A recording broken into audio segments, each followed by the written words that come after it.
sides of the river and installed over 100 solar panels to power the station. And it became one of 3 bridges in the world to be powered by the sun. There are other 2 bridges like this located in Germany and Australia.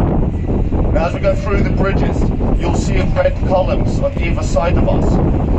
This is where the first railway crossing stood, Alexandria Railway Bridge.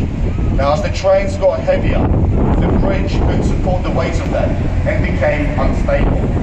So they removed the top of the bridge off and got to bring the foundation of the current Blackfriars bridges.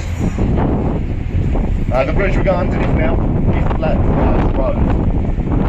As we come through the bridge on the right hand side, you see a construction site. What we've been doing is building 5 billion sewer sewer. You see the current sewer system was built in the Victorian era with a population of 1 million. Today, London's population is over 10 million people and the sewers are overflowing into the rivers. So to clean up the river, they came up with this project, the new sewer.